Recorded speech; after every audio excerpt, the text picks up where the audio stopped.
On my way to the temple to pray for good fortune, I saved an old woman on the side of the road. Before she left, the woman gave me a red cord bracelet, saying it would help me find a good husband. Just as I was about to put it on, a series of captions suddenly appeared before my eyes. Put it on. This is the love bond for the main characters. Totally works. The hero's mom came specifically to pick a daughter-in-law and chose the heroine at first sight. Once she puts on the red cord, the heroine will fall in love with the hero at first sight. He won't like her at first, but her devotion will win him over. After he becomes prime minister, he'll even get her a high noble title. Yeah, totally. A girl chases guy story is so sweet and exciting. Even though the heroine has a sweetheart now, he's doomed to die young on the battlefield. Our hero is her true destiny. I stared at the red cord in my hand, completely stunned. My half-sister suddenly sidled up to me, her voice dripping with sarcasm. We saved her together. How come the old lady only gave a gift to you, sis? Her son is the new top scholar, you know. She probably has her eye on you for a daughter-in-law. Too bad she doesn't know you're already engaged to a common soldier. I was on my way to the temple today to pray for my fiancé. On the way, I came across an old woman sitting by the roadside. Seeing the pain on her face, I had my carriage stop and went to ask what was wrong. I learned that she was also heading to Xiangwa Temple to pray, but had twisted her ankle and was all alone, wondering what to do. So I offered her a ride. I brought her along to the temple and sent my servant to find her family, telling them to meet us there. Amber, my half-sister, was initially annoyed that I had invited a stranger into our carriage. But as soon as she heard the old woman's son was the new top scholar, her attitude did a complete 180. The whole way there, she was fawning all over the old woman, subtly and not so subtly asking about her brilliant son. I knew what she was up to. She was interested. But I couldn't be bothered to intervene. I just let her be. I never expected that when we parted ways, the old woman would press a red cord into my hand, saying it would help me find a good match. I didn't think much of it, assuming it was just a kind old lady's blessing. Then, thinking of the man I loved, I considered putting it on. But I never imagined that long stream of text would suddenly materialize before my eyes. This is a sacred place. As strange as the captions were, I figured they couldn't be the work of some evil spirit. I found myself believing about 60 or 70% of it. And right on cue, there was Amber with her backhanded comments, deliberately putting down my fiancé. An idea sparked. I quickly reached out and tied the red cord around her wrist. What are you saying, dear sister? Since I'm already engaged, it wouldn't be right for me to accept such a meaningful gift. I saw how well you and the old woman were getting along. It must be fate. So I'm giving it to you. I hope you find your own happiness soon. I smiled sweetly as I spoke, but my hands moved fast, tying the cord in a tight, dead knot. Wait, no. She just gave it away? Heroine, what are you thinking? You just handed over your own destiny. Why are you setting up the villainess with the hero? It should be fine. It's just a one-sided crush from the side character. The hero doesn't like her. He's always hated clingy people, and a social climber like her isn't sincere at all. He'll never fall for her. Trust me, the hero hated the heroine at first, too. It's one of those classic rom-coms where the dorky girl bravely chases the popular guy. The heroine kept giving and giving, proving her love through her actions, and he was so moved by her sincerity that he started doting on her. That vain side character is nothing compared to our heroine. The captions kept appearing and disappearing, and a lot of it went over my head. But a doubt began to form in my mind. Is this red cord really that magical? Could it actually make Amber fall in love with that scholar just by wearing it? Watching Amber fiddle with the cord, a smug look on her face, I saw no immediate change. I decided to test the waters. You're not getting any younger, sister. Is there someone you've set your heart on? If there is, you should make it official soon. Father dotes on you so much, he'd surely choose a fine husband for you. Amber answered without a second thought. Of course Father loves me most. When I marry, it will be to the best man in the world. The new top scholar is decent, I guess, but his rank is too low. It'll take him 20 years to get anywhere. He's nothing compared to the truly powerful families, the dukes and princes. My mother told me the palace is holding a selection for the court after the new year. A girl with my looks was born for the lap of luxury. Ordinary men just aren't good enough for me. Like that soldier, Ethan. So what if he's skilled? He looks like a big dumb oaf. How could he possibly be worthy of me? Thank goodness father loves me. I just had to cry a little, and he stopped pushing me. I feel so sorry for you though, sister. You only get my leftovers. Amber was as arrogant and obsessed with social climbing as ever. She showed no sign of being infatuated with the new scholar. Was the red cord not as magical as the captions claimed? Or were the captions themselves wrong? I mulled it over, offering only a faint smile, refusing to let her insults about Ethan and me get to me. So what if he was a soldier? As long as Ethan's feelings for me were true, that was enough. Amber only knew that Ethan was a low-ranking officer, a minor military man who had earned my father's promise of marriage only because he'd saved his life by chance. What she didn't know was that Ethan had saved my father specifically for me. From the very beginning, I was the one he wanted to marry. He even joined the army for me, hoping to fight his way to a respectable noble title to offer me. But through a twist of fate, my father wanted to give this promising young man to his favored daughter, Amber. Thankfully, Amber, blinded by the dreams of wealth and glory her mother whispered in her ear every day, looked down on Ethan. That's how we, the ones truly in love, were finally able to be together. After our engagement, Ethan had to hurry back to his barracks. Before he left, he told me he had earned the general's favor and was going to the front lines with him. He was sure he could earn great merits and secure an even higher title for me.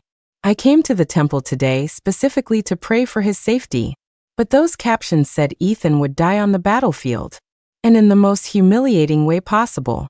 A traitor would leak information, leading to a massive invasion by the barbarians. The soldiers in the city would fight to the last man to defend the gates, but it would be for nothing. The enemy would capture the civilians and force the soldiers to their knees to surrender. They surrendered, but it wasn't enough. The barbarians treated the soldiers like animals and began to hunt them for sport. To protect his general's honor, Ethan guarded the man's body and was shot through with countless arrows. But that shouldn't be his end. That shouldn't be the end for any of the soldiers in that city. Giving the red cord to Amber was partly a test to see if the captions were telling the truth. Now it seemed the red cord's magic wasn't accurate, but I still couldn't shake the worry I had for Ethan. I just wanted to finish my prayers quickly and find Ethan to warn him to be extremely careful. With this urgency, I hurried Amber along, wanting to get back home. But just as we stepped out of the temple gates, we ran into the old woman again. She smiled and took my hand, about to speak, when her expression suddenly changed. "Where's the love cord? Why aren't you wearing it?" Her shrill cry made my ears ring, and I instinctively pulled my hand away. Amber seized the opportunity to suck up, rushing over to support her. The old woman spotted the red cord on Amber's wrist and immediately grabbed her hand, trying to yank it off. She was so rough that she left red marks on Amber's arm. "Are you crazy? Can't you just talk? Why do you have to get physical?" Amber had been spoiled her whole life. Furious at being treated this way, she started shouting and struggling. But the old woman completely ignored her, single-mindedly focused on the dead knot, determined to undo it. "Not you. It can't be you. It's supposed to be your sister." The old woman's frantic muttering made Amber explode. Amber loved to compete with me. Anything I had, she had to have. Anything I didn't have, she wanted anyway. Now the scholar's mother valued me but dismissed her. How could she accept that? She threw all pretense of dignity to the wind and shoved the old woman hard. The old woman staggered, nearly falling, but was caught by a steady hand. The newcomer was none other than her precious son, the hero of the captions, Leo. The hero and heroine's first meeting, congrats. The process was a little off, but as long as the outcome is the same. Doesn't everyone just love this intense, locked gaze moment? With the evil side character here for contrast, this is the heroine's chance to show how gentle, kind, and considerate she is. I stared at the text floating in front of me, momentarily speechless. Leo was indeed handsome and carried himself with an air of refinement. But in my heart, a frail scholar like him could never compare to Ethan. I was certain I felt not even a flicker of attraction to him. But my sister Amber was a different story. The anger on her face vanished, and her eyes were now fixed solely on Leo. She looked shy, exactly like someone seeing their crush for the first time. Sir, I didn't mean to. Well, that's it. The side character has fallen in love. The effect of this red cord is instantaneous. This love cord is one of a pair. Originally, the hero and heroine were each supposed to get one. The hero's cord is dominant one look, and the heroine would fall for him and want no one else. But now, the hero is wearing his, and the heroine's is on the side character's wrist. This is a major bug. Is the whole plot going to collapse? My heart sank. So that was it. Just wearing the cord wasn't enough. The magic only truly worked when the owners of the two cords met face to face. Seeing the way Amber was practically ready to melt into Leo's arms, I had no choice but to believe the captions were real. And that meant Ethan was in real danger. I didn't have time to worry about anything else. I just had to get away and find Ethan. But Mrs. Lynn blocked my path, refusing to let me leave. This love cord was a gift of gratitude. On second thought, a gift like this is too plain, so I wanted to take it back. I was a bit hasty, please forgive me.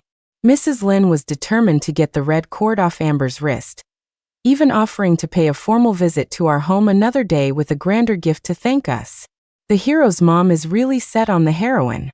Even after all this, she still wants to get the cord back and find another excuse to give it to her.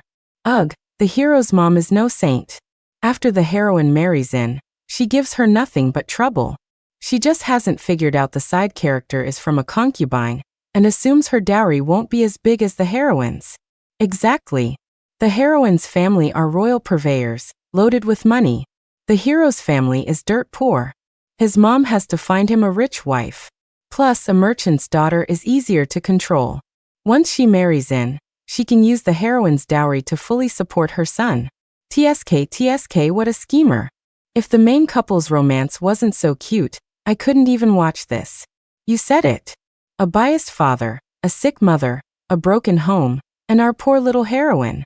No wonder she needs the hero to save her. Don't worry, once you marry the hero, your suffering will end, and you'll live happily ever after. I see. Except, Mrs. Lynn had made a serious miscalculation this time. My father has always been the type to favor his mistress over his wife. The one he truly doted on was Amber. You could say that besides my official title as the daughter of the main wife, I couldn't compare to Amber in anything. As for my dowry, my father only prepared the standard items. The bulk of it was my mother's own dowry from when she married. Amber, on the other hand, my father had long ago prepared a massive dowry for her, over 100 carriers worth, far more lavish than mine. Seeing that Amber was already head over heels for Leo, and that Mrs. Lynn had the wrong idea about her, I naturally had to help her out. Mrs. Lynn, they say it's the thought that counts. My sister and I only helped you with a small thing, there's no need for such a grand reward. My sister, though born to a concubine, has a pure heart and values sentiment above all else. That's why our father has always doted on her the most, showering her with gold and treasures that even I don't receive. But she never cared for those things. She loves the red cord you gave her because she values the meaning behind it. This is your fate together. Before I could finish, Mrs. Lynn's expression changed. This sister of yours, is she truly so favored by your father? Whatever Mrs. Lynn's attitude was, it had nothing to do with me. I just wanted to leave as soon as possible. Ethan was due to leave for the battlefield any day now. If that traitor wasn't found in time, the outcome would remain the same. I left them all behind, got into my carriage, and hurried away. As for Amber, I figured she'd thank me for giving her more time to spend with the Lynn family. When I arrived at Ethan's home, he was packing his bags, preparing for his departure. His eyes lit up with joy when he saw me. What are you doing here? Weren't you supposed to be? There will be a battle in Fanching before the year is out. The city will fall, everyone will perish, and not a single soldier will survive. Do you believe me? I cut straight to the chase, telling Ethan his predetermined fate, shattering the smile on his face. It wasn't just him, the captions were also buzzing, shocked by my ability to see the future. I didn't have time to explain. I told him there was a traitor, either within the army or the royal court. Not many people would have access to the defense plans and be familiar with Fancheng. If they investigated carefully, they could surely prevent this disaster. I had considered giving him a more subtle warning, but I gave up on that idea. Subtlety would take too much time. Ever since someone used witchcraft to nearly wipe out the entire royal family during the late emperor's reign, the current emperor had strictly forbidden such arts. By speaking of future events so plainly, I was bound to arouse suspicion. But I had to speak. Other than my mother, Ethan was the person I cared about most in the world. I couldn't let anything happen to him, nor could I let an entire city of soldiers die senselessly because I was afraid of exposing myself. Ethan clearly understood the gravity of the situation. His expression was grim. After I finished speaking, he immediately got up to check our surroundings. His house wasn't on the main street, but the area was full of people, and even in a remote spot, you had to worry about eavesdroppers. After confirming we were alone, he gripped my hands, his face serious. I understand. I will inform the general, and will be on high alert. From now on, you act as if this never happened. As if you never told me anything. Okay. I nodded, a wave of warmth spreading through my heart. This supporting guy is actually pretty great. He's genuinely worried about the heroine. Why can't she just have both of them? Because he's the supporting character. He exists for us to feel sad for. He was even looking at the moon right before he died. The moon. My heart trembled. That was our pact. If we missed each other, we would look up at the moon. We were bathed in the same moonlight, sending our longing through its glow. A man as good as him didn't deserve an end like that. I quickly gave Ethan the good luck charm I had prayed for today. He looked down at the small red pouch in his hand, his gaze softening. Throwing etiquette to the wind, he opened his arms and pulled me into a tight embrace. Stay safe. You have to stay safe. I closed my eyes and made a wish.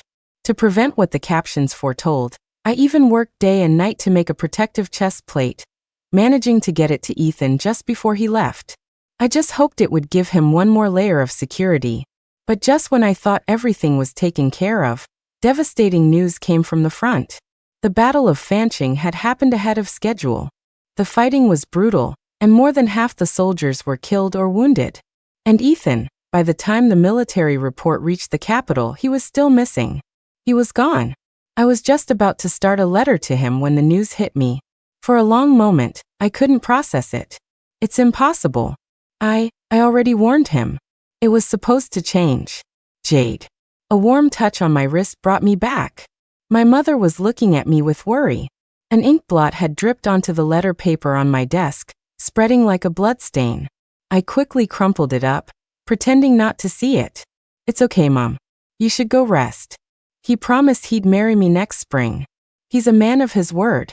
I tried to comfort my mother, helping her lie down, but my voice trembled uncontrollably. Her thin, frail hand stroked my cheek, and she sighed as she gently patted my back. It's my fault. I've been a burden to you. Her words made my eyes sting again, and I quickly forced a smile. How could you say that? I wouldn't be here without you. My mother, afraid I might do something reckless, asked me to stay and sleep with her that night. Feeling the warmth of her hands, I agreed. But in the days that followed, I would think, if only I had refused. Jade, are you a total bitch? First thing in the morning, Amber kicked open my mother's door with a furious roar. The two maids outside couldn't stop her. She stormed in, screaming, kicking over a stool and smashing a vase. My mother, a light sleeper, was jolted awake. A surge of rage washed over me, and I slapped Amber hard across the face. For the past half-month, I had stayed in my own courtyard, silently waiting for news. But Amber insisted on coming to provoke me, bragging about her progress with Leo, about how she would become the top scholar's wife, rise through the ranks, and one day become a titled lady. I had ignored all her taunts. But last night I stayed in my mother's courtyard, and still she came, this time even more vicious. This is not the place for your hysterics. If you want to throw a fit, go back to your own courtyard. I pointed furiously at the door, telling her to get out. Amber was stunned by the slap for a moment, but then she let out a piercing shriek. You dare hit me? Who do you think you are, Jade? You're nothing but the official daughter in name only. How long do you think you can show off? When your mother dies, my mother will be the only lady of this house, and I'll be the true Miss Xie, Not like you, who nobody loves. Seriously? This side character is so shameless, like a lunatic. No manners at all. Heh, it's because the hero's mom came to propose today, but not to her. She proposed to the heroine. The side character is green with envy, so of course she's here to make trouble for the heroine. Wait, what? The hero's mom finally came to her senses? She's not just thinking about money anymore, and wants her son to marry a virtuous wife. Hooray. Not a chance. The hero's mom found out the side character's mother came from a brothel. She thinks the girl is tainted and would be a bad influence on her son, so she dropped her. And anyway, the heroine is the legitimate daughter, so even if she's not favored, her dowry will still be substantial. Actually, she wanted the hero to marry both sisters. But you know, scholars care about their reputation. So her plan was for the hero to marry the heroine first, then take the side character as a concubine later.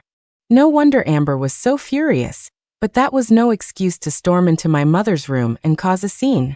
I scowled, about to strike her again, when I heard my mother coughing violently behind me. I rushed to her side. My mother managed to stifle her coughs and weakly sit up to face Amber.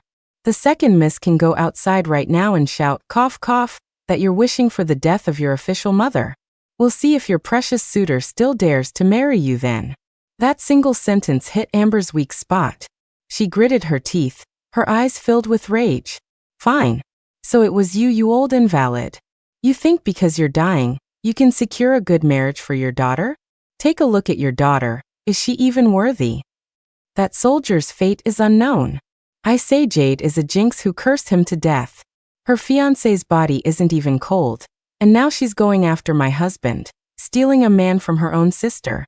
What a fine daughter raised by the lady of the house. She snatched a vase from a wooden stand and smashed it on the floor. The porcelain shattered, water pooling everywhere, and the vibrant flowers were broken, their petals scattering. You're a sickly invalid, and your daughter is a jinx. You should both just die. Why are you clinging to life? Who are you trying to drag down with you? To my mother, Amber's words were like daggers to the heart. She had always felt she was a burden to me, causing me to be constrained and unloved by our father. Now that I had finally found a man I loved, his fate was unknown. It was more than she could bear. Jade, cough cough.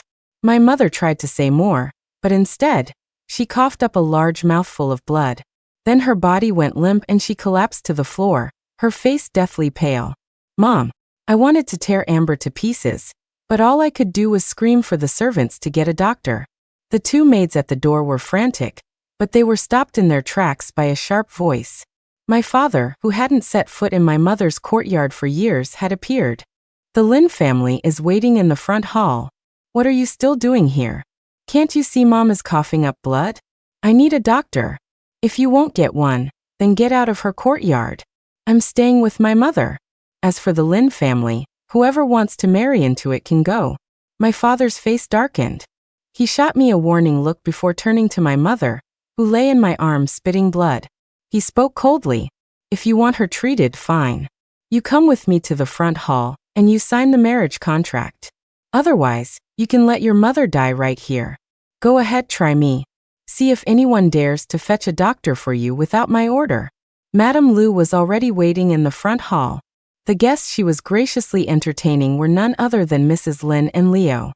In the center of the hall were the engagement gifts, draped in red silk. When she saw me arrive, Madame Lu had to force a smile and pull me forward. See, the eldest daughter is here now.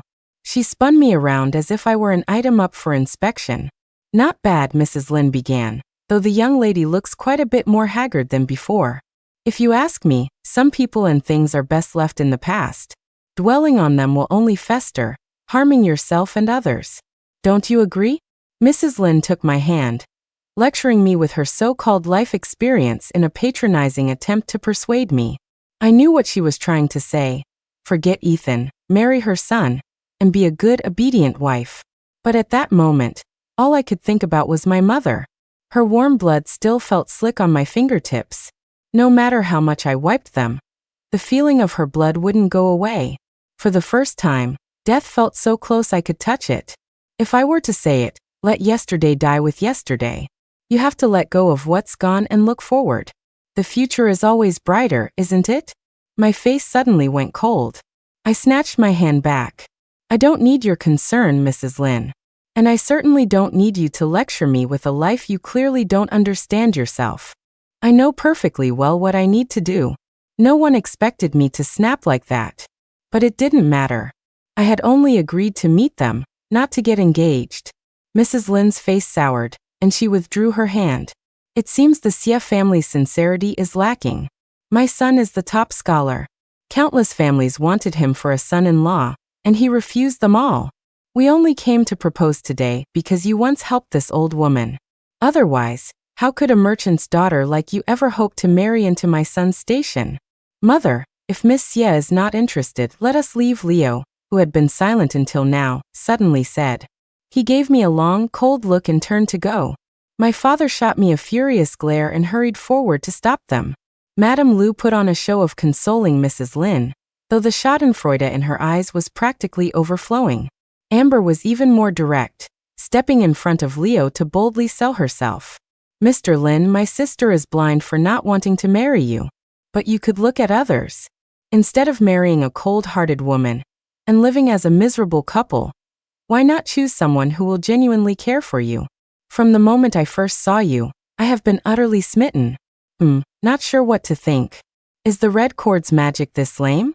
What the side character is saying is almost identical to what the heroine said in the original plot. It's the same old script. Suddenly feels like I've been eating artificial sweetener. Yuck. Don't say it. All interest is gone. I thought it was a catalyst for the main couple's love, but it's just a puppet show. It's all manipulated. Instant turn off. Didn't the hero know about this too?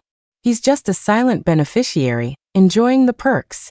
He basically exploited the heroine's money and body to build himself up as a good husband and son.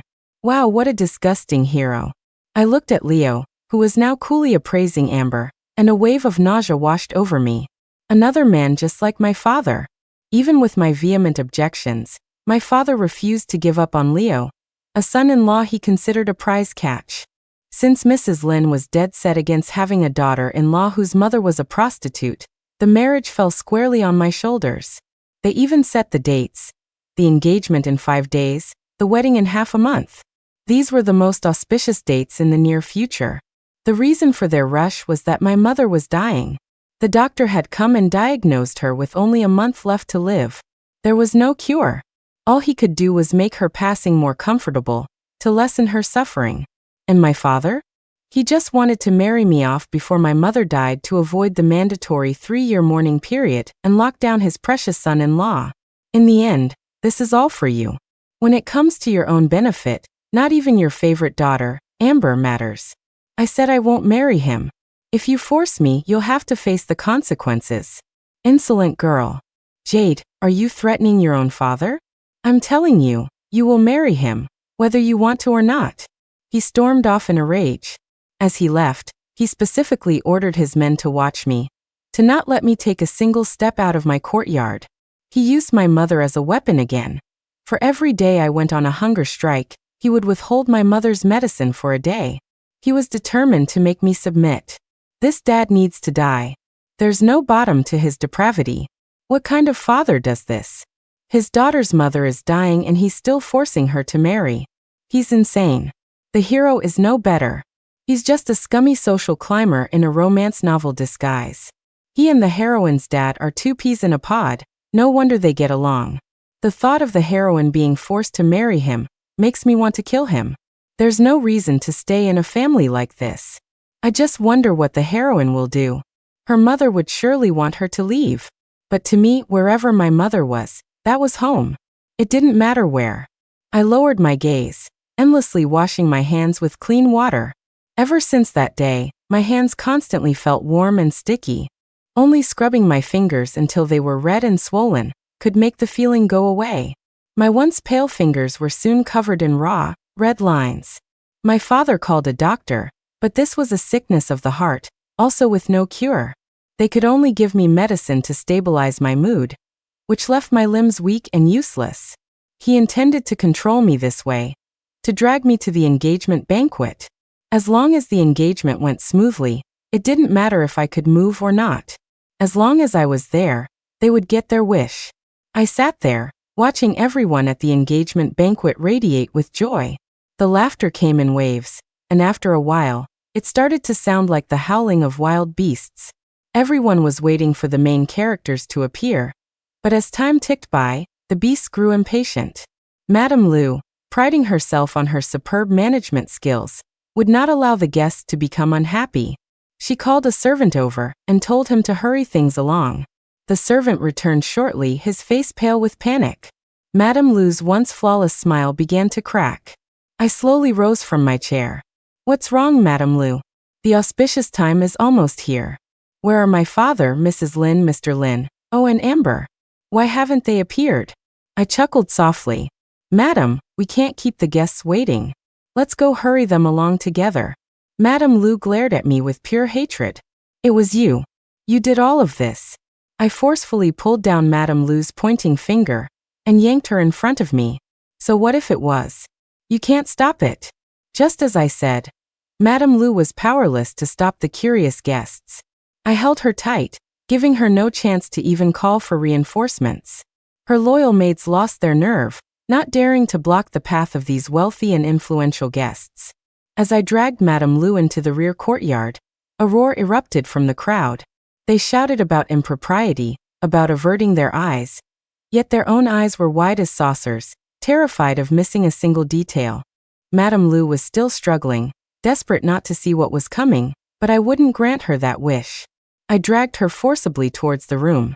Hearing it is one thing, but seeing it with your own eyes is another.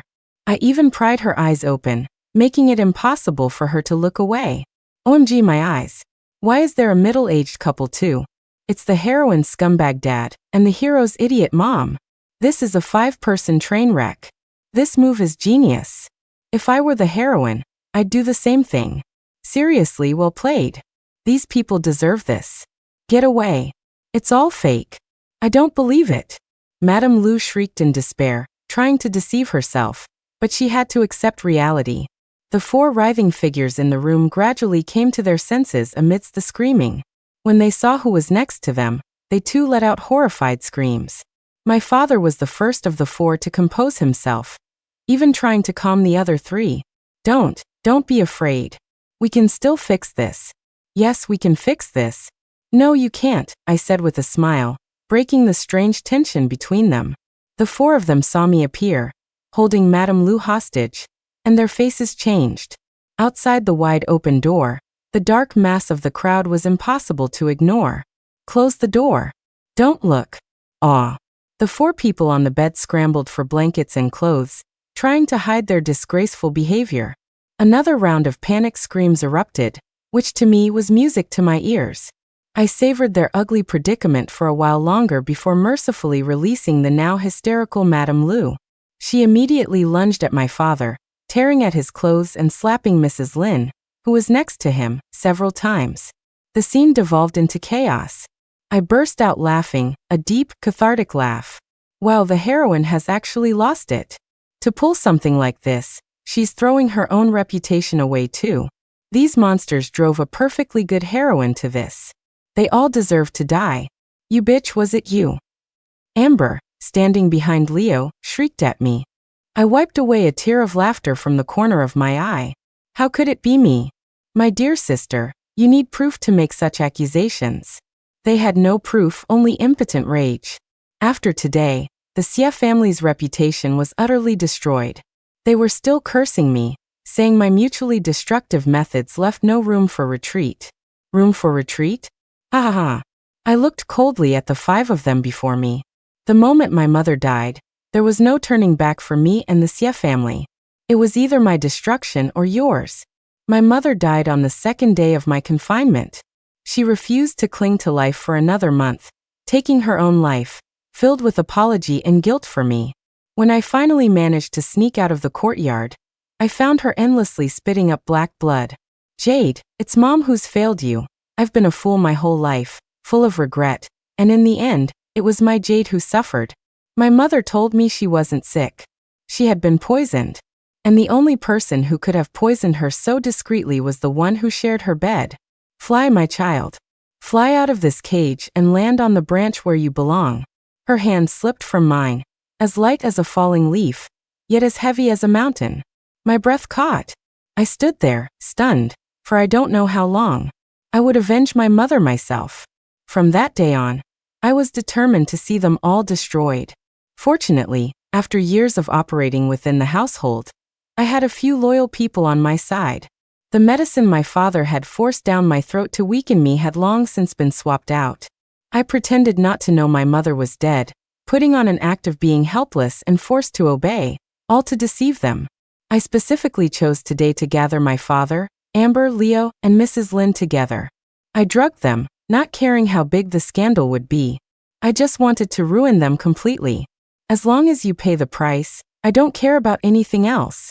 My voice was hoarse as I stared daggers at the head of our family, Xie Minjing. He was still yelling about disowning me, about kicking me out of the Xie family. Fine. I'll be waiting. But Xie Minjing, do you really think this is all I've done? As his face turned ugly, the Minister of Justice arrived with a group of officers. Criminal Xie Minjing, it has been verified that during the construction of the Autumn Water Palace, the materials provided by the Xie family's business were found to be massively subpar and fraudulent. The evidence is conclusive. By imperial decree, all members of the Xie family are to be arrested and brought to justice. The Minister of Justice stepped into the room, and for a moment he was speechless at the absurd scene before him. But the Emperor had ordered the immediate arrest and interrogation, so he had no time to waste. He had his men throw a piece of clothing at each of the 4 culprits and moved on. At the sight of the officers, Mrs. Lynn's face changed, and she tried desperately to distance herself from the family. Leo, his face ashen, hid in a corner without a word. Today's events were too outrageous. His reputation was ruined. Even if he escaped prison this time, his future was over.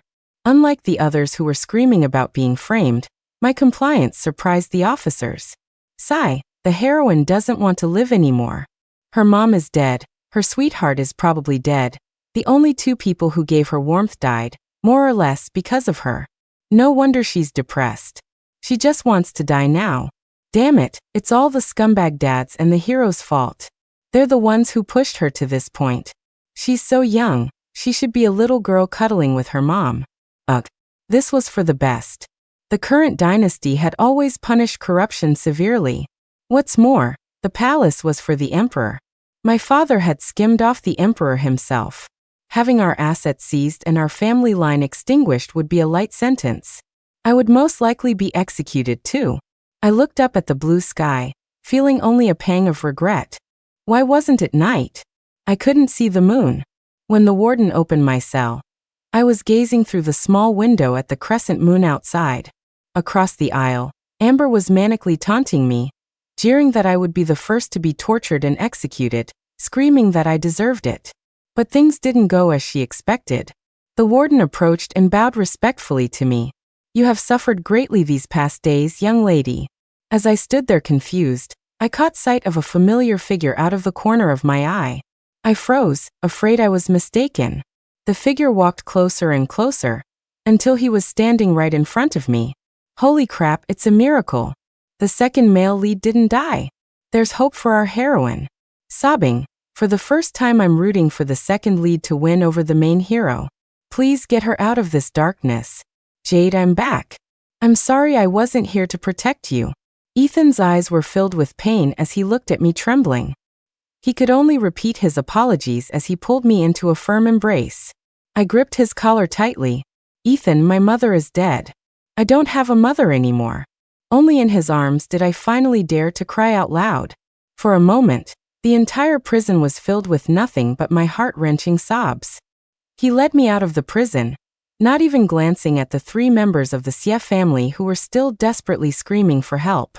I cried until I was exhausted, burying my face in his chest and hiccuping. Ethan explained that they had already caught 1 traitor, but there was more than one. Luckily, the second traitor hadn't yet gained access to core military intelligence, and could only hastily signal the attack. He and the general had faked their deaths to lull the barbarians and the other traitors into a false sense of security, allowing them to wipe them all out, from the inside and out. As soon as the war was over, He heard about what had happened to my family and rushed back, using his military achievements to beg the emperor for my life. Actually, because of my righteous act of exposing my own family, the emperor had been reluctant to execute me in the first place. But for a child to accuse their father was a grave act of filial impiety. Some of the more traditional officials strongly urged the emperor to have me executed. The emperor was in a difficult position, unsure what to do. Just then, Ethan returned. He first found our family's loyal servant to testify about Xie Minjing poisoning his wife, proving that I had just cause to report my own father. Then he willingly offered up all his military merits in exchange for my life, which sealed the deal. As for Xie Minjing, he could not escape execution by beheading. Madame Lu and Amber were sentenced to become state-owned prostitutes. I had no objections to the verdict for the Xie family. But then I knelt once more.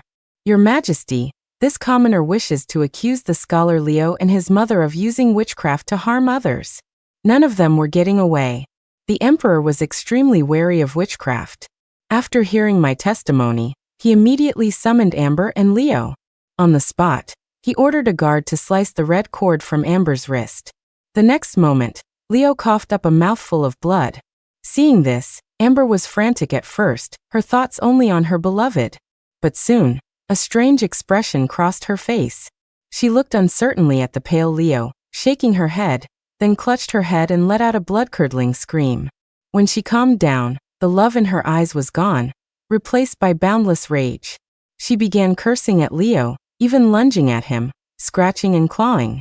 The red cord was examined by the imperial astrologer's office. They found hair and incantations woven inside, confirming it was indeed witchcraft. With conclusive evidence, the emperor was furious and sentenced both Mrs. Lin and Liu to death. On the day of the execution, the public square was bustling. Some were there to watch the spectacle. Others held bowls, waiting to catch the hot blood that would spurt from the severed necks, believing it to be a cure for illnesses. I stood on a high vantage point, with a clear view of the entire execution ground. Thud thud. The heads rolled. It was all over. The captions that had been swirling at the edge of my vision began to fade and disappear. They left me with one final sentence. Jade, you have to be happy. I silently whispered a thank you in my heart. Then, I reached out and took Ethan's hand, ready to go with him to pay our respects at my mother's grave. Mom, I'm doing well now. You don't have to worry about me. The end.